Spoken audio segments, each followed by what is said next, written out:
student, today we study the first chapter of history of 9th class, the French Revolution. इस chapter का ये first part है, बिल्कुल basic है और आने वाले चैप्टर्स के लिए भी बहुत ज़्यादा इम्पॉर्टेंट चैप्टर है. मतलब आपकी पूरी हिस्ट्री की जान है ये चैप्टर. तो आपको इस चैप्टर को ऐसे पढ़ना है कि जैसे मानो आपके दिमाग में सारी चीज़ सेट है. ठीक है ना. तो अपन इस चैप्टर को स्टार्ट करते हैं. सबसे पहली चीज़ कि फ्रांस रिवॉल्यूशन, फ्रांस में सबसे पहले रिवॉल्यूशन क्यों हुआ, सबसे पहले फ्रांस में ही क्यों हुआ, या फिर अपन फ्रांस का रिवॉल्यूशन इतना बड़ा कैसे हो गया. मैंने आपको हर बार एक चीज़ बोली है कि जो कंट्री सबसे पहले वॉर में जाएगी, जो कंट्री सबसे पहले सफ़र करेगी, वो सबसे ज़्यादा डेवलप करेगी. ठीक है ना. वो सबसे पहले क्या हो जाएगी, इंडिपेंडेंट होने लगेगी, या सबसे पहले वो क्या करेगी, ग्रोथ करने लगेगी. ठीक है ना. तो फ्रांस में अपन क्या देखेंगे कि फ्रांस में ऐसी क्या कंडीशन बनी कि वहाँ पे वॉर हुई. सीधी सी बात है, वहाँ पे रिवॉल्ट, अगर रिवॉल्यूशन हो रहा है, वहाँ पे क्रांति हो रही लोगों के द्वारा. ठीक है ना. अपने यहाँ पर तो ब्रिटिशर थे, तो अपन ने उनको यहाँ से भगाने के लिए, यहाँ से भेजने के लिए क्या करा था, रिवॉल्यूशन करा था. है ना. अपने यहाँ के लोग आपस में रिवॉल्यूशन नहीं कर रहे थे, अपने यहाँ के लोग क्या कर रहे थे, इंडिपेंडेंस के लिए रिवॉल्यूशन कर रहे थे. यहाँ पर तो किसी कंट्री ने कब्जा नहीं कर रखा था, कोई भी कंट्री ने यहाँ पे कॉलोनी नहीं बना रखी थी, एक्वायर नहीं कर रखा था. तो फिर यहाँ पर ऐसा क्या रीज़न था कि रिवॉल्यूशन हुआ लोगों के बीच में. इसका मतलब यहाँ पर देश के अंदर ही कुछ ना कुछ, कंट्री के अंदर ही कुछ ना कुछ क्या होगा, डिस्क्रिमिनेशन होगा, या कुछ ना कुछ राइट्स का वायलेशन हो रहा होगा लोगों के, या कुछ ना कुछ क्या हो रहा होगा, लोगों को प्रायोरिटी नहीं मिल रही होगी. ठीक है ना. तो अपन चैप्टर स्टार्ट करते हैं. सबसे पहली चीज़, चैप्टर अपन देखेंगे कि फ्रांस का आखिर बैकग्राउंड क्या है. आप मेरी बात सुना, इंडिया का अपन देखते हैं कि क्या भाई, इंडिया का अपन रिवॉल्यूशन पढ़ेंगे 10th क्लास में, आप पढ़ोगे है ना, कि इंडिया इंडिपेंडेंस की तरफ कैसे गया. तो इंडिया का बैकग्राउंड देखते हो कि हाँ कौन लोग थे, कौन कौन से फाइटर्स उस वाले ग्रुप में थे, कौन इस ग्रुप में थे, ये सारा बैकग्राउंड देखते हैं. तो फ्रांस का भी पहले अपन बैकग्राउंड अगर अपने माइंड में सेट करके बिठा लेंगे, तो आने वाले चैप्टर में और आने वाले इस चैप्टर में आपकी सारी चीज़ें पार्ट वाइज क्लियर हो जाएंगी. ठीक है ना. तो मेरी बात को सुनना, मैंने बोला बैकग्राउंड ऑफ फ्रांस. फ्रांस का आखिर बैकग्राउंड क्या था, मेरी बात सुनो. यहाँ पर जैसे अपने यहाँ पे बैकग्राउंड है कि भाई इतने करोड़ लोग थे, इतना रिलीजन चल रहा था. यहाँ का बैकग्राउंड ये था कि यहाँ पर जो लोग थे, यहाँ पर जो पीपल्स थे, फ्रांस के जो पीपल्स थे, वो 3 स्टेट्स में डिवाइड थे. कितने स्टेट्स में डिवाइड थे, 3 स्टेट्स में. पहला था क्लर्जी, दूसरा था नोबिलिटी और तीसरा था कॉमन पीपल. पहला था क्लर्जी, दूसरा नोबिलिटी, तीसरा कॉमन पीपल. क्लर्जी जो स्टेट था, वो कौन से लोगों का स्टेट था, जो चर्च में जो लोग थे वो क्लर्जी वाले थे. ठीक है ना. दूसरा जो नोबेल्टी में कौन थे, जो रिच पीपल थे. फ्रांस के जो रिच पीपल थे वो नोबेल्टी में आते. ठीक है ना, रिच पीपल. और कॉमन पीपल में कौन आ जाएंगे, फार्मर्स आ जाएंगे, लेबर्स आ जाएंगे. ठीक है ना. और जो वर्कर्स लोग आ जाएंगे, वो किस में आ जाएंगे, कॉमन पीपल में आ जाएंगे. कॉमन पीपल में टीचर्स, डॉक्टर्स भी आएंगे. कॉमन पीपल दो टाइप में. क्यों, क्योंकि फ्रांस का 90 बैकग्राउंड पढ़ रहे हैं ना अपन, फ्रांस की 90% पॉपुलेशन कॉमन पीपल ने एक्वायर कर रखी थी. किसने एक्वायर कर रखी थी, कॉमन पीपल ने. पूरे देश की 90% पॉपुलेशन फ्रांस किसने एक्वायर कर रखी, कॉमन पीपल ने. और 10% दोनों को मिला के था. मतलब अमीर लोग बहुत कम थे देश में और क्लर्जी वाले लोग भी बहुत कम थे. ठीक है ना. अब कॉमन पीपल, माइंड में चीज़ें बैठाते जाना. फिर कॉमन पीपल 90%, और लेकिन उनके पास सिर्फ 10% ज़मीन, 40% ज़मीन थी. ठीक है ना. 10% लोगों के पास 40% ज़मीन, 10% लोगों के पास 60% ज़मीन, और 90% लोगों के पास सिर्फ और सिर्फ 40% ज़मीन. तो यहाँ पर डिस्क्रिमिनेशन था. लेकिन चलो ठीक है, लोग रह रहे थे, कोई बात नहीं, सर्वाइव कर रहे थे सालों से. चीज़ें चेंज कहाँ से हुई. फिर उसके बाद देखना फ्रांस का बैकग्राउंड. फ्रांस एक मोनार्की सिस्टम चल रहा था. यहाँ पर राजशाही सिस्टम था, राजा महाराजा क्या था, हायरार्की सिस्टम था. मोनार्की सिस्टम जो था, हायरार्की था कि भाई मेरे बाद मेरा बेटा राजा बनेगा, उसके बाद उसका राजा के बेटा क्या बनेगा, राजा बनेगा. है ना. तो वहाँ पर किंग कौन था, लुई 16. कब बना था, 1774 में, at the age of 20 years. 20 साल का था तभी ये किंग बन गया, 1774 में, लुई 16. है ना. इसकी जो मैरिज हुई थी वो किससे हुई थी, ऑस्ट्रिया की प्रिंसेस से. अलग कंट्री थी ऑस्ट्रिया, उसकी प्रिंसेस, उसकी महारानी जो थी, उससे उसकी क्या हुई थी, राजकुमारी जो थी, उससे उसकी क्या हुई थी, शादी हुई थी, मैरी एंटोइनेट से. तो ये फ्रांस का बैकग्राउंड था. 3 टाइप के लोग थे. ठीक है ना. पहले टाइप के लोग जो थे वो क्लर्जी थे, दूसरे टाइप के नोबल्टी थे, और तीसरे टाइप के कॉमन पीपल थे. अब देखना रीजंस फॉर रिवॉल्ट. रीजंस क्या हुआ रिवॉल्ट के. ये पहला पार्ट है, अपन बैकग्राउंड देखेंगे. सेकंड पार्ट में अपन देखेंगे कि आखिर रिवॉल्यूशन कैसे आगे बढ़ा. है ना. फिर मिडिल क्लास लोग जो आगे उठ के आए वो कैसे आए. ठीक है ना. अब देखना रीजंस फॉर रिवॉल्ट. रिवॉल्यूशन के रीजंस क्या थे. पहला रीज़न, पॉपुलेशन एकदम इंक्रीज हुई. पॉपुलेशन एकदम इंक्रीज हुई फ्रॉम 2.3 बिलियन टू 2.8 बिलियन।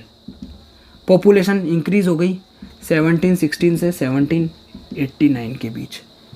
सिर्फ इतने सालों में इतनी पॉपुलेशन यहाँ से यहाँ इंक्रीज़ हो गई।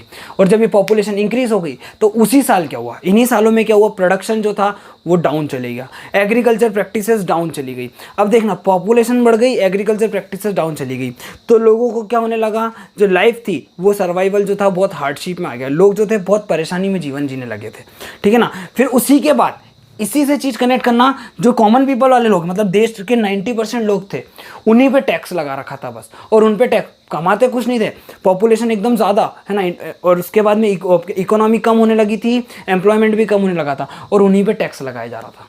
दो तरह के टैक्स सिस्टम, टिथ और टाइल, बोलेंगे टिथ और टेल, है ना, TITHE और टेल TAILE, ठीक है ना। टिथ वाला जो टैक्स था, है ना, दो तरह के टैक्स थे, टिथ और टाइल। ये जो टैक्स था ये चर्च लेती थी, ठीक है ना, और टेल वाला जो टैक्स था ये इनडायरेक्ट टैक्स था, जिसको क्या करना पड़ता था, गवर्नमेंट को देना पड़ता था। गवर्नमेंट मतलब राजा को देना पड़ता था। जैसे मतलब कोई सामान ले रहे हो तो उसको टोबैको हो गया, टी हो गया, तो ये टेल वाला टैक्स किसको देती थी, गवर्नमेंट को, और टिथ वाला टैक्स जाता था किसको, चर्च को। तो टैक्स सिस्टम, और टैक्स भी किनको देना है, सिर्फ इन्हीं लोगों को जो गरीब है उनको। तो क्या हो रहा है, धीरे धीरे लोग जो हैं, जो गरीब लोग हैं वो दबते जा रहे हैं, और जैसे ही दबेंगे, जितना जो चीज़ ज़्यादा दबती है उतना ज़्यादा उठ के आती है, तो वही लोग रिवॉल्यूशन करेंगे, ठीक है ना। फिर उसके बाद क्या हुआ, सोशल डिस्क्रिमिनेशन। सोशल डिस्क्रिमिनेशन आपको बता ही दिया मैंने। सोशल डिस्क्रिमिनेशन कैसे था कि भाई ये लोग अलग अलग जगह रहते थे, ठीक है ना, जो कॉमन पीपल थे, और ये लोग अलग जगह पे रहते थे, अमीर लोग, ठीक है ना। उसके बाद और क्या थी इसमें, अभी तो मोनार्की सिस्टम था तो कोई दिक्कत ही नहीं थी, मोनार्की सिस्टम में कोई वोट का मैटर आया ही नहीं था, ठीक है ना। ये सोशल डिस्क्रिमिनेशन। डेब मतलब कर्ज आ चुका था फ्रांस पे। देखो रिवॉल्यूशन कैसे, कितना फ्रांस झेल रहा है, पॉपुलेशन बढ़ गई, टैक्स भी ले रहे हैं तो कॉमन पीपल वालों से ले रहे हैं, ठीक है ना। उसके बाद देखना वहाँ पर क्या हुआ, सोशल डिस्क्रिमिनेशन भी हो रहा है। उसके बाद डेब, कर्ज, क्या हो रहा था, फ्रांस के ऊपर कर्ज था कम से कम 10 अरब, डेब था 10 अरब लिवरे का, ये वहाँ की क्या थी, करेंसी थी, 10 अरब लिवरे का वहाँ पर, उसके ऊपर फ्रांस के ऊपर क्या था, कर्ज था। क्यों कर्ज था, क्योंकि इसने ब्रिटेन से, सुनना बहुत इंपॉर्टेंट चीज़, ब्रिटेन से अमेरिका की 13 कॉलोनीज़ को फ्री कराया था। और जब इसने ब्रिटेन से अमेरिका की 13 कॉलोनीज़ को फ्री कराया था, कॉलोनीज़ मतलब उपनिवेश जो वहाँ पर ठहरी हुई थी, ब्रिटेन ने उन पर कब्जा कर लिया था, तो ब्रिटेन से अमेरिका की 13 कॉलोनीज़ को फ्री कराया, तो फ्रांस के ऊपर उस चीज़ का कर्ज था, फ्रांस को वो कर्ज चुकाना था, ठीक है ना। तो उसका भी कर्ज आ गया भाई, पॉपुलेशन बढ़ गई, एग्रीकल्चर प्रैक्टिसेस डाउन हो गई, इकोनॉमी पूरी डाउन हो गई, एम्प्लॉयमेंट पूरा डाउन हो गया है, टैक्स सिस्टम आप सिर्फ गरीब लोगों से ले रहे हो, उसके बाद में आपने क्या करा, कर्ज भी ले लिया। फिर क्या हुआ, जो रॉयल्टी मेंटेन कर रहे थे वो लोग, जो रॉयल पैलेस था, ठीक है ना, जो रॉयल पैलेस था जहाँ पर कौन रहता था, वहाँ का लुई 16 किंग जो रहता था, उसको क्या करता था, वो बहुत ज़्यादा मेंटेन करके रखता था, तो उसमें भी बहुत ज़्यादा खर्चा आता था, तो सारा चीज़ें क्या आ रही थी, डाउन स्ट्रीम पे आ गई थी। अब जब डाउन स्ट्रीम पे आ गई थी तो यहाँ पर क्या होने लगा, लोग जो बहुत ज़्यादा थे, मतलब एक दूसरे पर गुस्सा करने लगे थे बहुत ज़्यादा। ऐसा मोमेंट आ गया था कि लोग जो थे, यहाँ पे लिखते रहिएगा, ऐसा मोमेंट आ गया था कि लोग जो थे वो एक दूसरे पर डिपेंड होना ज़्यादा स्टार्ट हो गए थे।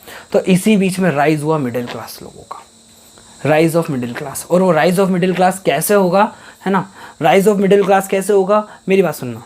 आज 100 लोग, सुनिएगा, आज 100 लोग बहुत ज़्यादा प्रॉब्लम में हैं, उन्हीं में से एक दो लोग, सुनिए, उन्हीं में से एक दो लोग क्या करते हैं, कुछ ऐसा संदेश देते हैं जो मोटिवेट करता है लोगों को, ठीक है ना। तो वो क्या करते हैं, फिर उसकी बात समझते हैं और उसको क्या करने लगते हैं, फॉलो करने लगते हैं, ठीक है ना। अब लोग कब तक हार्डशिप में रहेंगे, लोग कब तक इतनी प्रॉब्लम में रहेंगे, तो इसके बाद क्या हुआ, राइज ऑफ मिडिल क्लास हुआ, है ना। मिडिल क्लास, एक नया मिडिल क्लास उठ के आया इनमें से। अच्छा, इनमें से जब मिडिल क्लास उठ के आया तो यहाँ पर क्या हुआ, कुछ लोगों ने कंसेप्ट दिए, कुछ लोगों ने बुक लिखी, तभी तो उनको फॉलो किया। हिस्ट्री जो है बेटा, हर बार वॉर नहीं होती है, हर बार लड़ाई नहीं होती है ना। हिस्ट्री है पूरा फॉलोइंग का, कि आप कितना फॉलो कर रहे हो चीज़ों को, ठीक है ना। इधर क्या हुआ, जैसी बुक लिखी गई तो वहाँ पर उस समय बुक फैलने लगी, क्यों, क्योंकि बुक गरीब लोगों के बारे में लिखी गई थी, बुक जो थी, जो दबे हुए लोग थे, कॉमन पीपल थे, उनके बारे में लिखी गई थी। कॉमन पीपल वाले लोगों के लिए जब बुक लिखी गई, है ना, तो एक बुक लिखी गई थी क्या, स्पिरिट ऑफ द लॉ, और एक बुक लिखी गई सोशल कॉन्ट्रैक्ट। बहुत इंपॉर्टेंट है, स्पिरिट ऑफ द लॉ किसने लिखी, मॉन्टेस्क्यू ने, है ना, और रूसो ने क्या लिखी, सोशल कॉन्ट्रैक्ट। बता रहा हूँ इस बुक में क्या क्या है।